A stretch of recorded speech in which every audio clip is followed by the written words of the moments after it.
All right, we are back with another edition. This time, Georgia with I don't know, it was a belt to ass. That's what I'd call it. It was just a whipping. Georgia 28, Alabama 7, and really, we spotted them that 7, so y'all are welcome. Um, I think, and look, I had a feeling Georgia was going to win, but, and like I said it, obviously I picked a silly score on purpose because it just Alabama has been the boogeyman for Georgia and Kirby and the staff, and and look, you're also doing something that I think only Alabama has done in recent times, winning back-to-back SEC championships, and I think that was Nick Saban, right? So that's something really hard to do. Um, and that hadn't happened for Georgia since Herschel Walker was in the backfield. So um, a lot of things to overcome. But Georgia's the hottest team in college football right now. I think that's been proven. They're one of the best teams in college football. I think I've been right about that all season. But I think this win, even though to the playoff committee it didn't matter at all, Evidently um, not.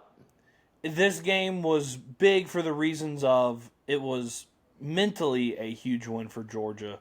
I think to go in there and to physically dominate Alabama and push them around and bully them for 4 quarters was a monumental mental win, irregardless of what happens at the end of this year.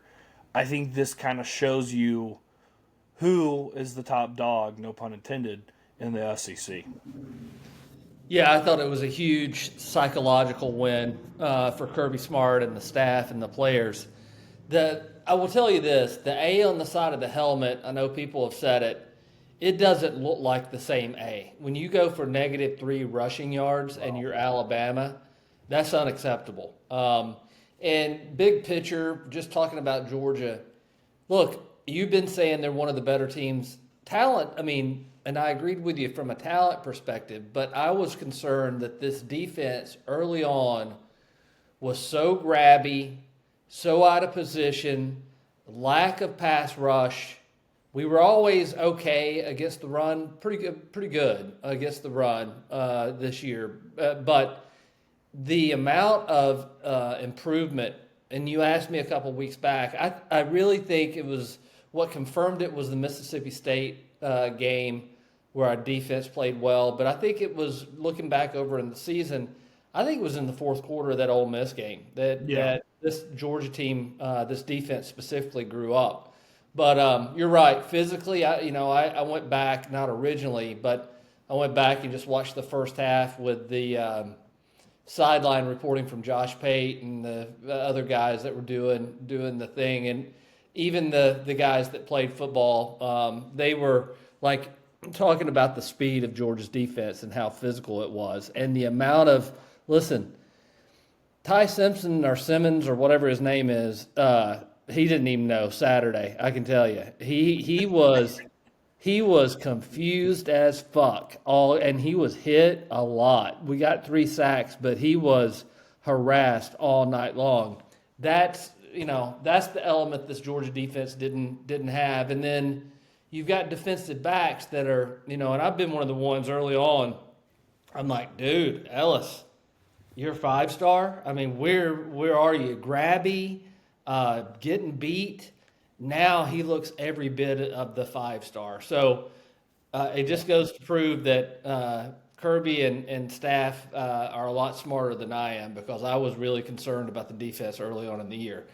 Offensively, I don't think we're playing our best football. I No, think no, we no. were efficient on Saturday, right? We had short Yeah. field thanks to special teams and defense all night long, but I think he had 170 yards, 160 yards, Gunner I'll pull up the passing. stats. Yeah, but he was 20 for 26. I hear you. Efficient, Yeah. exactly. Efficient. Didn't need to, right? And Yeah. if you go back and look at the yards per carry, it was like 3.5. It wasn't anything great, but the difference and Kirby said it. they went back and did some analysis. We've got to be able to stop the run, and we got to be able to run the ball.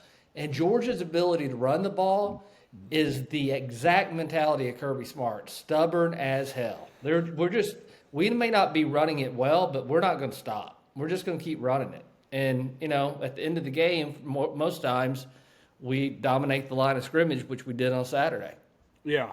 Gunner was 20 of 26 for 3 touchdowns on 156 yards. 156. Yeah. Nate Frazier had 13 carries on worth 52 yards. Branch was our leading receiver with 53 yards, 5 receptions, and a touchdown. We had 297 yards. So if you take they had like a sack for negative yard. Think about all the negative yardage plays that they had in the first half. Georgia did swinging it on the outside and the screens. So Georgia had like 300 yards. They outgained them by over 100.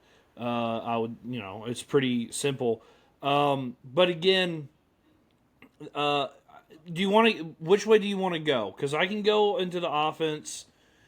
Or I can go into the defense. Let's go with the bad first and then get to the great. But so I wouldn't say the offense was bad. I didn't really look at. I need to look at the drive chart. I wish I had it in front of me. Longest drive I think was 56 or 57 yards.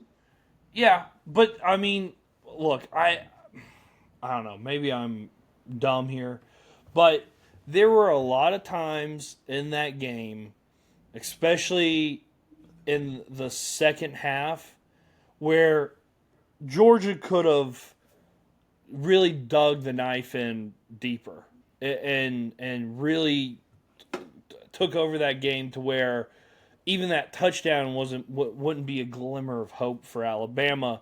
But Kirby was playing like Absolutely. 2017, 2016 Kirby Smart, where we're going to get a couple of first downs, take some time off the clock, and then we're going to punt it to you, and then we're going to force a 3 and out, and then you're going to punt it back to us, and then we're going to get 25 yards based on that. So thank you. And I felt like really the offensive game plan was extremely conservative because I think they knew that they were going to be able to control the game defensively. So when Kirby is on that, it's hard to beat. It's really hard to watch, but it's really hard to beat. And we all know the capability of this offense. We've seen it time and time again where you score basically 20 unanswered points against. Well, yeah, you score 20 unanswered points against Auburn on the road. You put up 50 million points on Ole Miss and Tennessee. You had to. You had to in that game, right? Exactly. When they needed to be perfect, they have been perfect.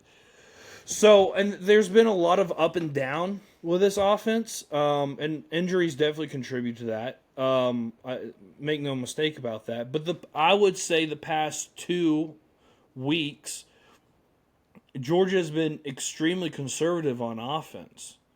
I would agree. On purpose. And is that on? Yeah, it's on purpose. So we'll see in the playoff. Like when they're aggressive, think about Texas, where they blank them real quick. It's 14-0 going into the second quarter, and then all of a sudden Kirby goes, "Oh well, we're up 14 on these. Let's sit on this thing." And him and Bobo both will just sit on it and play the time clock, and play time of possession, field position. We're not going to let anything get behind us, and you're going to have to methodically march down the field and take a 7-minute drive to score. And that's that's what I told you that at halftime. Yeah. We might as well be playing with a deflated beach ball whenever we come out in the second half because Kirby's going to throttle this bitch down. Yeah, and that's exactly what happened. So, it is what it is. I think this offense is definitely way more capable than it showed. But again, it did everything that it needed to do. In short yardage situations, when they had when they had the ball on Alabama side of the field or on our 40, they were able to turn that into 7 points. and that's the championship team. You kick field goals there, you give Alabama, you keep giving them chances to get back in the game, and Georgia just again and again kept shutting the door in Alabama's face. So offensively, they did what they needed to do. Also, I can't remember if I pointed this out after the Tech game, or I can't remember if I said it or I just said it to you. I think I did say it on here. But it is really hard, and I know people that don't play offensive line have no idea. Even if you played as a wide receiver, whatever position you played in high school or Pee Wee, Pop Warner, you'll never understand this if you never played offensive line. But it is really hard to go into a game, especially in a second quarter of a game when everything's kind of been set, and do a good job and win at your position, especially at the most critical position in all of football, center. It's really hard to do. And so when a lot of people were talking about it going into this week, that's why I didn't mention it a whole lot in our podcast previewing the Alabama game, because I didn't see anything to where I was like, oh my God, Tolliver's just getting crushed out there. I thought he did a okay job given the situation that he was in. He played fine.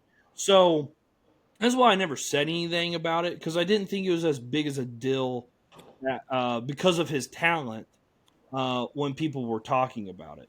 And then you see Saturday, Tim Keenan or whatever the hell his name is, who said, it's a mismatch.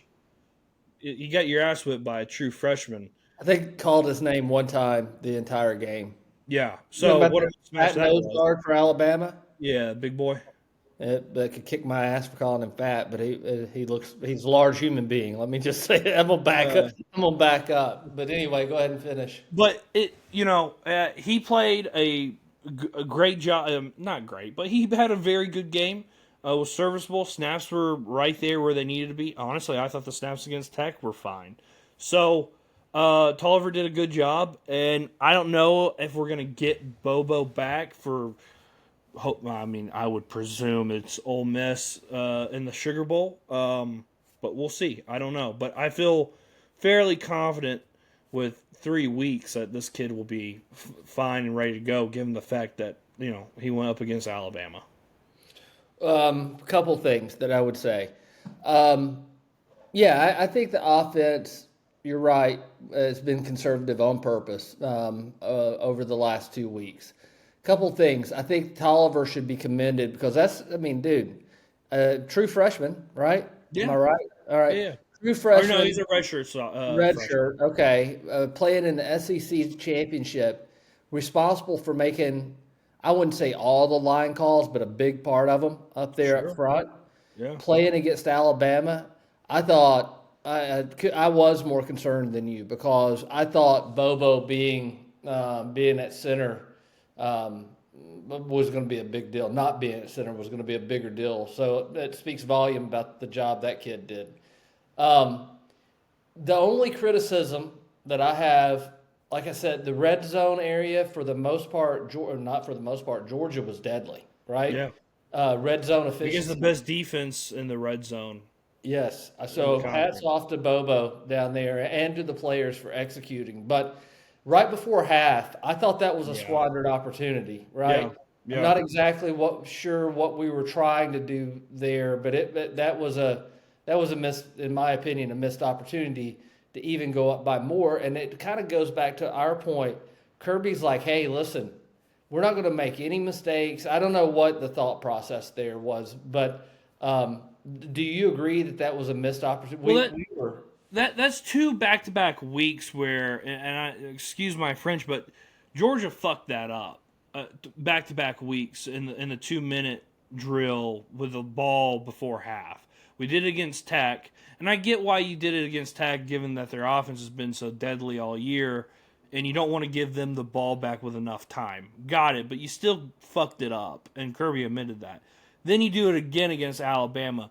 Again, I know that Ty Simpson and those wide receivers could be explosive, and you don't want to give them the ball back right before because they were going to get the ball back coming out of halftime. Right. So you didn't want to give them the ball back and give them a free possession.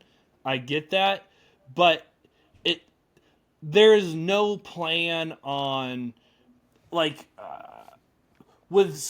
Stetson. It was, hey, we gotta get Stetson in rhythm. So it would be a throw to the running back, or a shallow route to a wide receiver going out of bounds, or a tight end over the middle of the Brock Bowers over the middle of the defense, and it would kind of get Stetson in rhythm. Those short throws just to get the drive started, and Stetson talked about that. It was the same thing with Carson Beck. If you ever watched, it was the same thing where these boundary throws to the sideline and get them in rhythm. We haven't done that. We haven't done that. We haven't done it. I can't remember Ole Miss maybe was the last time we executed a good 2-minute drill. I would one other thing I've noticed, and we've talked about it. Gunner I think in a lot of ways I understand what he's doing, and I'm not criticizing. I'm trying to just explain it, but I think as we get in the playoffs, we're going to have to get a lot more aggressive, and he's going to have to let it rip. He is very, very hesitant to throw and layer like zone coverage, especially when it gets towards the middle of the field. And in my opinion, we could let our tight ends eat, and they need to eat because I'm going to tell you, this is something we ain't talked enough about. Yeah. Oscar Delp and Lawson Lucky and all the tight ends. Elias Williams in there, and Riddell was in there. Yep. They did a hell of a job blocking, and they've done all year. Yeah. So my thing is, let's figure out how we can reward those bastards, because I think we can do some serious damage in the playoffs with tight ends.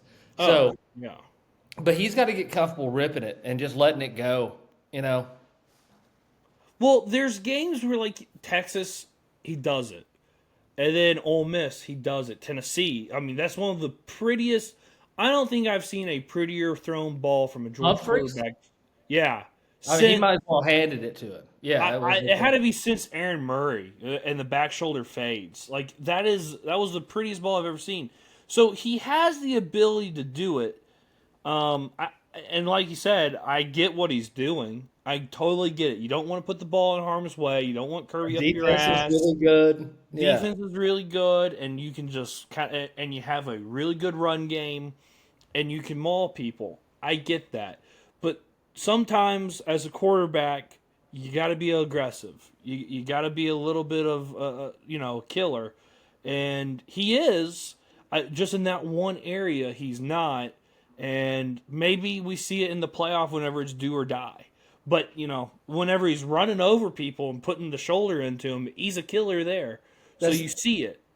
That's the other thing I would tell you, what I've noticed as the development of the the season's gone on.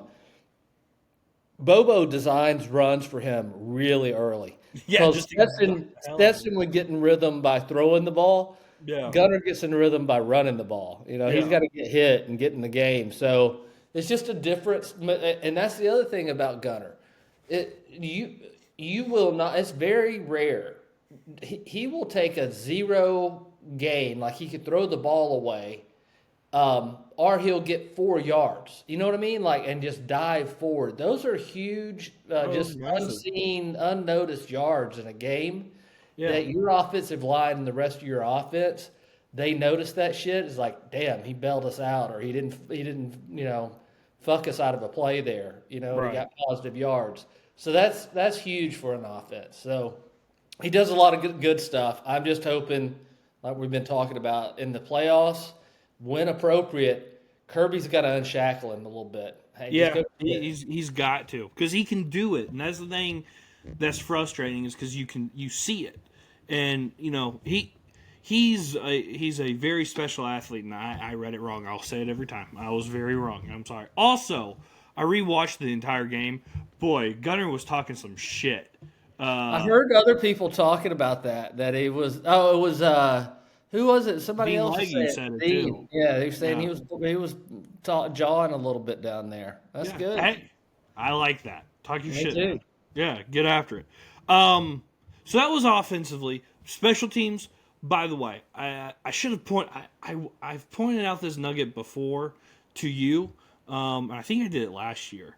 But every time Georgia ever wins the SEC championship, the game, there's been a special teams play. There was a block punt in 02.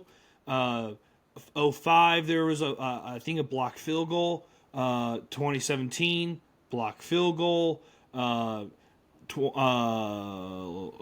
Let's see, 17. Oh my God, 2022, the field goal return by Chris Smith. Who else? Then last year was the fake punt with Arian and Drew Bobo, and then this year, with the with the block punt. So every year, special teams in this game, Georgia's got to have. It feels like a special teams play for them to win. So, also to lose. Shout out Justin Fields. That was a big, and I think I said it to you while watching the game. Georgia needed a momentum play. Yeah, they did. Because they were dominating that game, just they couldn't get where they needed to go. And credit to Alabama's defense for shutting them down for the first 2 drives there. But all right, defensively, I think in the second half, I think we were laughing about it because it was very funny. Schumann and Kirby, they brought pressure or a blitz every single play. Every play. I went back and looked. Every single play, they either brought 5, which is a pressure, 6, a blitz. They brought it every single play. Every play, because Alabama could not run the ball, and they knew they could just get after Ty Simpson. And you can tell by the middle of the third quarter, Alabama didn't want any anymore. Yeah. They were so soft. Yeah, totally agree. They did not look like Alabama. You could see it in their eyes. Whenever you have, he had been hit so much, and it wasn't just, it was an aggregate of hits because he got hit a lot in Auburn. And then he came into this game, and we were knocking the shit out of him. When he rolled out and he saw Quintavious Johnson out there. He slid down? And he just slid. Dude, throw the ball away. That's not only giving up, that's screaming like a girl. I mean, dude, and whenever I saw that, I was like, holy shit, we've got these fuckers spooked. And we did. I'm not going to say scared, but they had I think they recognized what was inevitable. We were just going to beat the shit out of them that night. So, I think a lot of people have been talking about the development of the cornerbacks and the defensive backfield. Branch's brother, Zion, has been a big, I think he's been phenomenal. KJ Bolden's a stud. He will be. And then Rayshawn Dinkins, we'll talk about that in a minute. We'll get to that. But again, Aguero has been a stud. But and a lot of people, you talked about Ellis Robinson. He's been playing a lot better. DeMello Jones, let's not lose our cool, but he's been really good. Dalen Everett, a guy who I hated. I'm talking about he would frustrate me. I never hated a Georgia cornerback more than Dalen Everett. I literally wanted to execute him out on the field.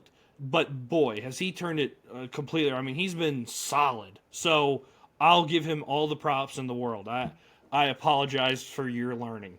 But to me, the biggest change in this our defense has been the edge players. The break in the pressure. Yeah. Gabe Harris, Quintavious Johnson, Chris Cole, 99 big boy. I always forget his name. I can't ever pronounce it, but Joey or whatever, Joey Anjay, whatever. He's been really good. Elijah Griffin's come on. Christian Miller, what a stud he's been. Xavier McLeod, stud. Horton's gotten a lot of playing time as the nose tackle. He's been really good.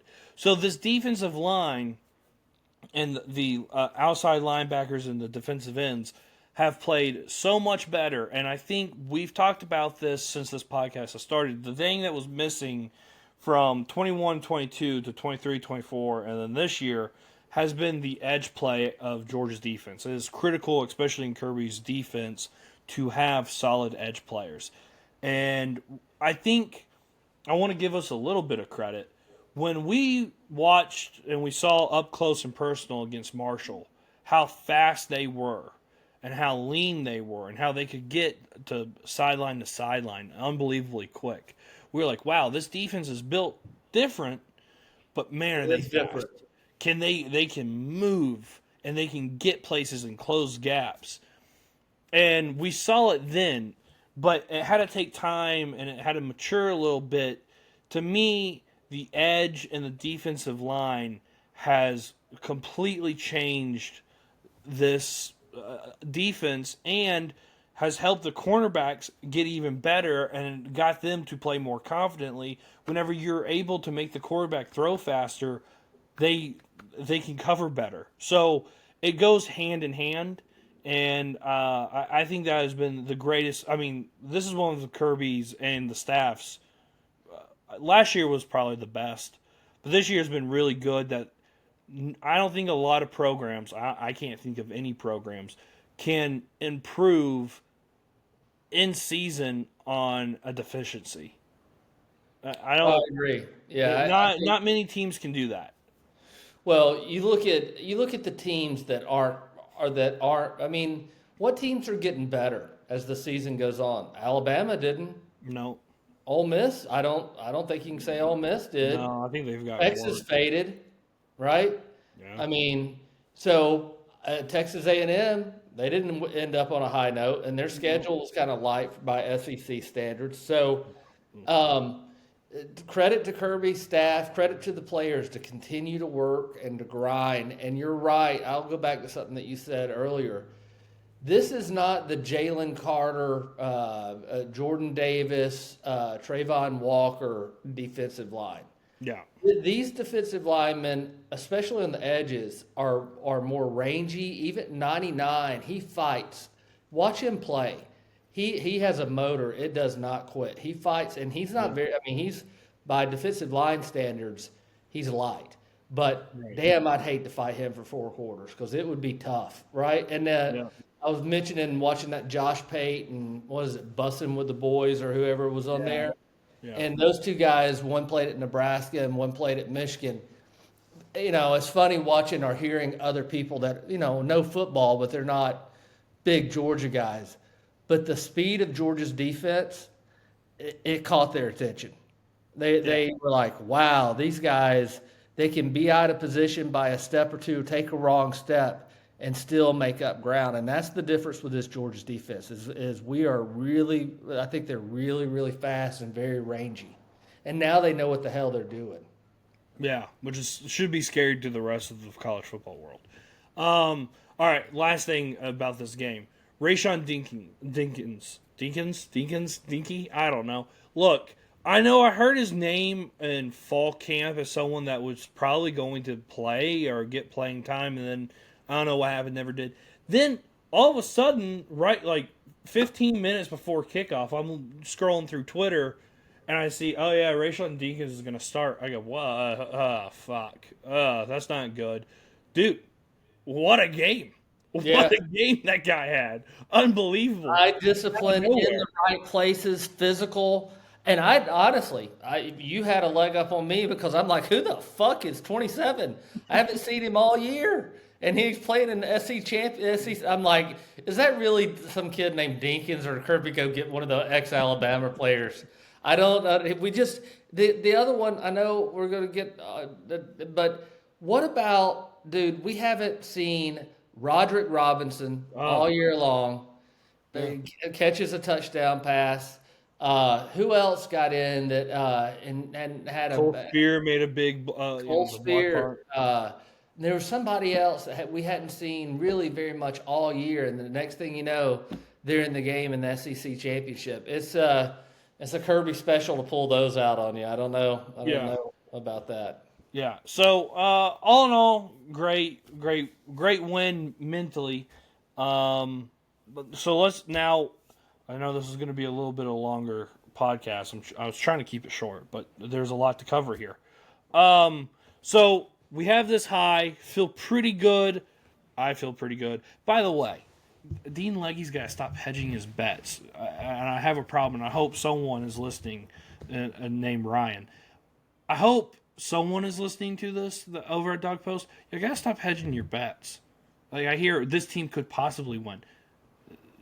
This team can win, and they should win. It should be an expectation. So, and everyone around Georgia that are talking about Georgia, they need to stop. Because what Kirby said at the podium, let's talk about that real quick. What Kirby said at the podium where he was talking about, this team wants to go and practice tonight, and they're ready to work. Kirby doesn't say shit like that. He didn't say that last year, did he? When he was like, this team's beautiful, we need all the rest we can get. He loves this team, and he knows what he's got with his team, and he said it whenever they lost to Alabama. I know what I got with this team now, and I learned a lot. I think he knows this team is capable of winning a national championship, and when Kirby starts talking stuff like that, Georgia fans should pay attention because he's brutally honest, but I think people take it as coach speak, but he's very honest, and whenever he does stuff like that, people should. I mean, me and you looked at each other whenever he said it because we're like, "Oh fuck, this." I bet some of the players are like, "Is he fucking? Are we gonna go practice tonight?" No, yeah. He's just doing his thing right now. Yeah, but whenever he says stuff like that, he believes, and if he has that belief, I feel pretty good. Also, Nate Frazier. Not partying, going back to his apartment and his girlfriend and going to church on the next day. God bless you, son. It's really easy to pull for him. I was going to say, I think Kirby, it goes, you and I talked about it before we got on.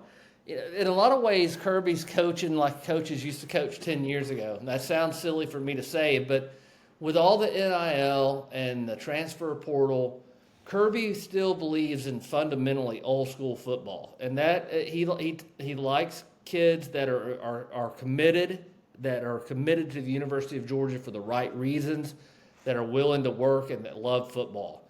And if those are your drivers, and you're 3-star and above, Georgia's probably going to be interested. But these other people, I think he's done with that shit, and we'll see. And clearly, I think he's chosen, which is pure Kirby Smart. I think he's chosen the harder way because I will tell you, looking at this game, of course, as a coach, you can't say it, but I believe firmly that Kirby believed it. Hey, we want to win every game, and the SEC championship is another game that is a privilege to play in, and we want to win it. And I think he means that, but strategically, look at it. Ole Miss is in the same position Georgia. I mean, honestly, we're in the playoffs. Yeah. You know what I mean? So I know we're getting into. I'll give us a segue here. The college football playoff. The first thing we need to do is define what a fucking conference championship means, because it doesn't mean anything if you look at Ohio State and Indiana, right? Right. But it doesn't mean anything because Georgia didn't move up. Yeah. But it means something if Alabama is still in, because there's a lot of people talking about them being out. Right. So what does a conference championship mean?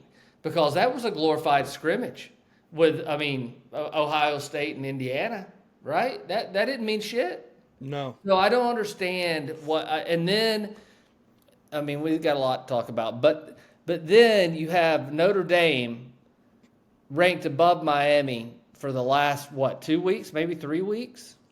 They were dormant, whatever. They didn't play, right? Yeah. Which shouldn't hurt you if you don't play. The hay's in the barn. Miami and Notre Dame didn't play. Yep. But yet it moves arbitrarily because they want it to move or because ACC because BYU lost. That's why. And then they got the head-to-head, which why wasn't that already determined weeks ago? So you give the expectation to both and everyone in out there that the expectation is set. Well, that goes back. Define what conference championship means. Tell us the rules. How are you going to determine strength of schedule? Listen, what Kirby was talking about after the press conference of going to a 9-game season, that is directly saying to Southeastern Conference, but also the Southeastern Conference to put pressure on the committee of, hey, there's a lot of really good SEC teams that are going to have 3 losses because we got a 9-game schedule, right? And so this is, and if you're not going to consider strength of schedule, listen, I am not here I don't give a shit about Notre Dame. I don't give a shit about Miami.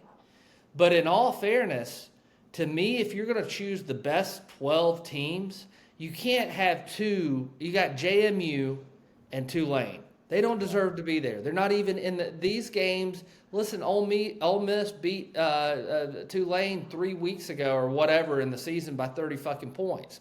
So ratings are I'm not even gonna watch. It's not interesting to me. I mean, I'll watch because I kind of want to see. I'm not gonna watch those games because I'm just not, because because on general fucking principle, because it's shitty and I don't like what they did. You put 12 best teams and you put fuckers in that have a budget compared to Ole Miss or Georgia. It's not fair to them. I know they're all jacking off because they're in the playoffs. Well, congrats, but it doesn't mean anything. It doesn't mean anything. That part's true. Vanderbilt should have been in there. Texas, I'm just saying, look, over JMU and fucking okay. All right, fine. I'm just saying, we have got to recenter on what we're doing, and now we're talking about expanding these playoffs. That's a terrible idea. They've done a shitty job with creating the guidelines on which the 12 best or 12 teams are going to be chosen. I don't understand. Lack of transparency and shitty communication. So now we're going to say, hey, y'all have done such a shitty job with that. We're going to hand y'all 4 more teams to fuck up and put in there. That is the most asinine thing I've ever seen, but it's all going to be driven by TV ratings. So I'm telling you, y'all do what you want to, but I'm not watching those bullshit games. I fully expect for Georgia to be playing Ole Miss minus Lane Kiffin in the Sugar Bowl. That's all I know. Well, so here's a couple of things with that. To me, if you go and you just took the top 4 teams that had a 4-team playoff, I'd be perfectly fine with it. I don't think anyone would complain. It'd be Indiana, Georgia, Ohio State, and Texas Tech. Fine, whatever. It'd be either it would be Indiana because they would presume they're definitely going to beat Texas Tech in that, and then Georgia, the winner of a Georgia and Ohio State. Great, whatever, fantastic. But we're going to do this 12-team thing. Fine, whatever. Now we're talking about expanding the field. Fine, whatever. There's always going to be someone out of the playoff, and you're going to have people that are upset. So I don't really... at some point, people are going to have to say, well, when's enough? Because really there's about... I would say right now, there are 3 teams with a legit shot of winning a national championship. Right? Would you agree with that? I think there's 3. I think some people would delusionally say Texas Tech. But there's 3. Ohio State, Indiana, Georgia. I might put a Texas A&M in there. I think they could get on a roll. I know they didn't end the season well. Listen, Miami's got dudes. They got NFL caliber talent, and so I think there's. I understand your point, and I'm not going to get up, start getting off.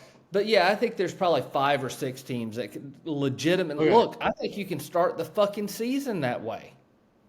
You could probably say there's probably 4 teams that have a legitimate shot, and then we'll look. And by the way, we got to get rid of these preseason polls because I think that taints everything from the very beginning. You had Texas and Penn State ranked way up there, and Clemson. Y'all don't know shit. You're just basing it on the team the year before, which doesn't mean anything. So you got to quit. The rankings got to quit coming out until October. I don't guess you can stop them. That's kind of what they do now, the CFP. But they're basing it on the previous polls of the, you know what I mean? Like that were let out. Yes. I mean, that's why USC and Notre Dame are always ranked in the top 10, and then you have what you have. But I have a couple more things. So, also, there should be, I mean, I can't believe I'm saying this, but how the Supreme Court works with our laws. There are precedents on stuff. They make decisions, and then those decisions have an impact. Even though they were made in 1802, they still have an impact in 2025 because there's precedents that we can look at case by case and give that to guidance.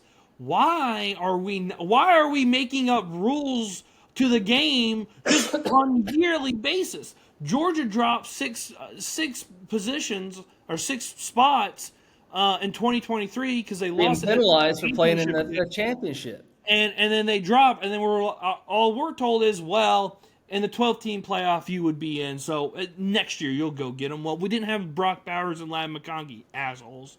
So we have that, and then Alabama loses, gets blown out, has no life, but yet they stay exactly where they stayed at. And BYU gets blown out, and they're out of the playoff. How does that work? Can anyone explain that to me? There's no precedence at all. There's no rules. Last year, they said, well, we're not going to penalize the teams that are playing in the conference title games. Okay, fine. Totally understand. Then this year, they go, well, it's an extra data point, and teams can move on Selection Sunday. What the fuck? Why are we changing the rule year to year just based on a whim?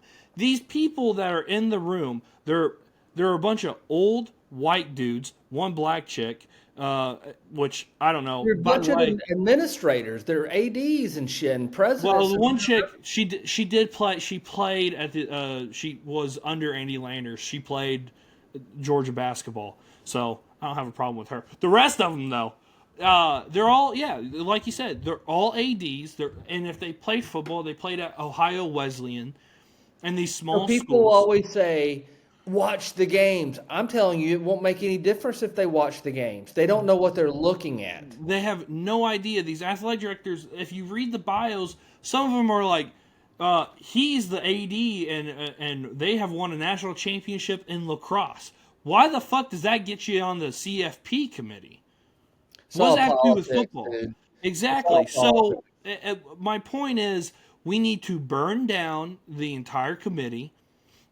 I was perfectly fine with the computer deciding it. I always have been, but whatever.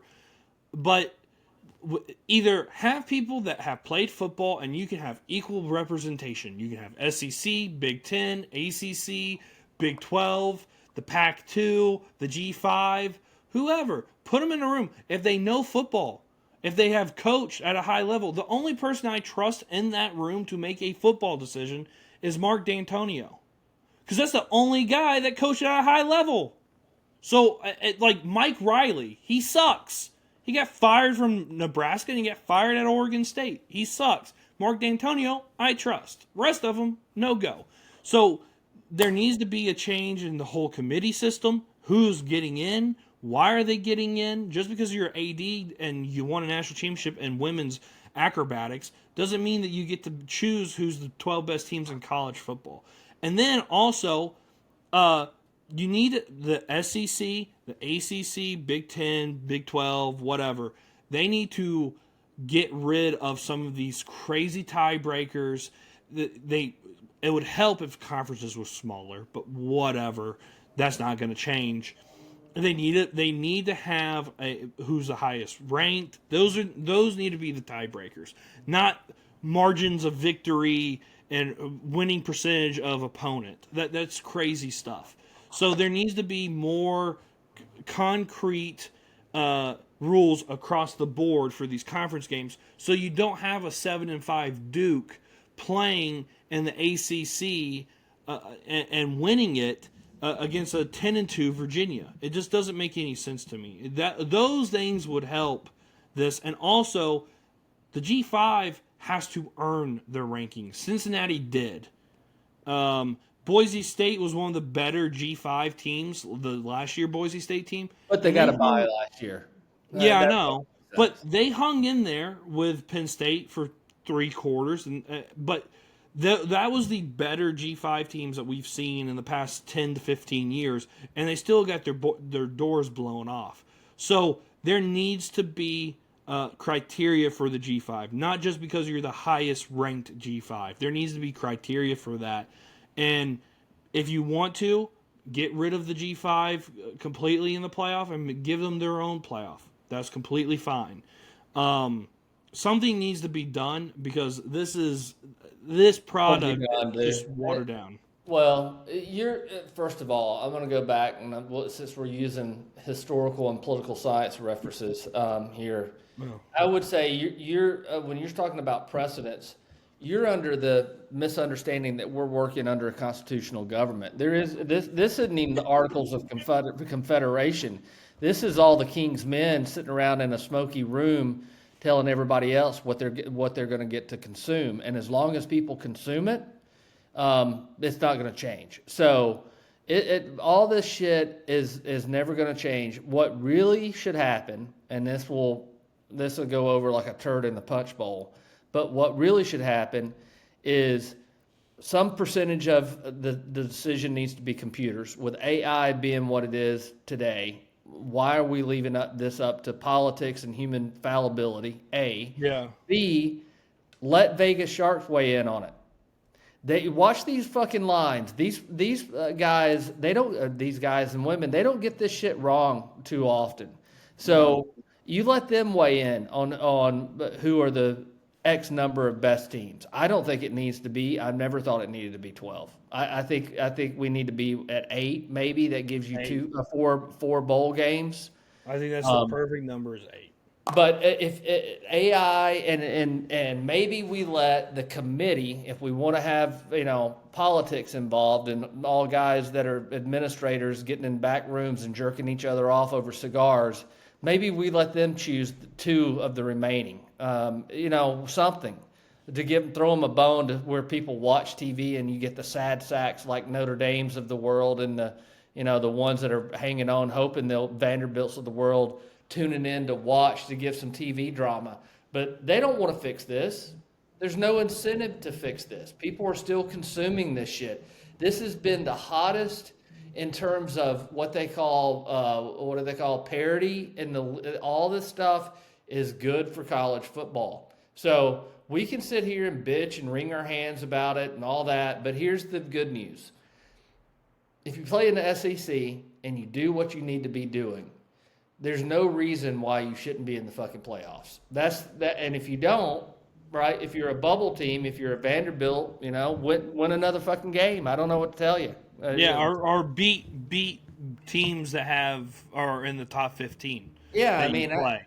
That would be my advice. At Notre Dame, how about joining the conference like everybody else has to because you're not fucking special, and then the 2 best teams that you play all year you lose to, and then you want to bitch, and then you want to call the ACC out. Well, you're not even a member of the ACC. So you're halvesies on. So, and I don't have any whatever against Notre Dame, but you can't have it both. I don't either. I think they got screwed. If you want to be, I think the committee got it right, but I think Notre Dame got screwed. If I was a Notre Dame fan, I'd be pissed. Well, if I was, same thing. Listen. You and I were heartbroken whenever Georgia fell from number 1 to number 6 after losing an SEC championship. But I said we had it completely in our hands and we fucked it up. So you know what? Boo fucking who? Go home. Well, here's the other thing. Here's the other thing that I've seen some people talk about.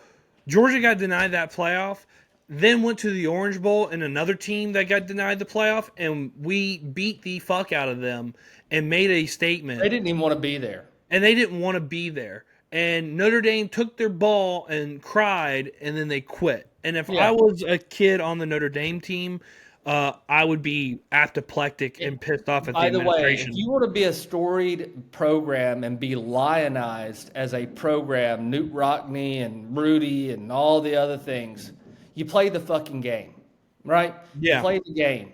Yeah. You don't do what you do. You play the game and you get your team ready to go fucking play. That's you're playing the game of football. You play the fucking game. So I think it was really kind of cheesy, and I don't. Super lame. Same thing with Vanderbilt during COVID. I've forgiven them. Coward. The coward. Show the fuck up. Cowardly. Play the game. Y'all cancel Yeah. the game. Everybody else is dealing with the same shit, man. Yeah, and by the way, the Notre Dame team's talking about their revenge tour. Your schedule is a joke. Go look at the revenge schedule. Woo! We play Wisconsin first of week in Green Bay. Revenge tour. That thing is just so ridiculous. And I know Tom Fernelli, Big Ten, he loves to smell his own farts, and he, talks how great the Big Ten is and how bad the dumb Southern SEC is. I will tell Tom Fernelli something. Notre Dame, the reason why people say join a conference and why all of these people have these points, it's a grind of an SEC schedule. No one's saying Auburn's good or Arkansas is good. No one's making that argument. But when you go and you play in Knoxville, and then you play Alabama, and then you play Auburn, and then you play Ole Miss, two of those three teams or five teams that you played are not good teams. They're decent to below average teams. But it's the grind of it, week in and week out. Yeah. And the Big Ten doesn't do that because it's top heavy. And Notre Dame doesn't do that because they're not in a conference. So join a conference, join the Big Ten. I don't care. Go join the Big Ten and actually make the Big Ten better and make it tougher. And see if you can deal with the 9-game grind that Kirby was talking about by SEC standards, because South Carolina, who's not making a bowl game, has 2 first-round picks on their team, and they suck by every metric. Well, so let's just go through this, and I get it. I mean, say go to Ann Arbor and go to Iowa and and then go cross country and play in USC. But I'm just going to give, maybe this will, because we have contacts, right? But imagine, take the lower tier teams in the SEC. Imagine playing Mississippi State noon. The next weekend, you play Florida at the Swamp in early September at 3:30. Good fucking luck. And then the following week, you go play Auburn at a night game at Jordan-Hare. Good fucking luck escaping that if you're Indiana or Notre Dame. I mean, you're going to be beat the fuck up. I can tell you. And if you don't believe us, just come down here and do it. Yeah, go look at the injury report for Indiana, and then go look at the injury report for Ohio State, and then compare that to Alabama and Georgia. Just do that. That's how you tell competition. So I'm just really tired of it, and I think Georgia's going to win the national championship. We'll do Thursday, next episode. We'll pick out the field. We'll do a bracket challenge. Why not? It'll be cute. So we'll do that. I'm going to have my pick. My national champion game, though, it will shock people. But I have a feeling about it. Anyway, so remember to like and subscribe. Comment. I don't know. What's the question for today, Elmo? On a scale of 1 to 10, 10 being confident 100%, and 1 being we don't have a shot, give us what your feelings are as a fan base on Georgia winning the national championship, given the draw that we got. 9.8. Ohio State. Okay. No defense. All right. So that, and then follow us on Twitter, X, Instagram, and TikTok at Terminus Sports _ATL. That's Terminus Sports ATL. I think that's all I got. It is for me. All right. And Quincy Avery is a snake oil salesman and a fraud and also an idiot. I just wanted to add that. We'll talk about that Thursday. All right. See you on the other side. See ya.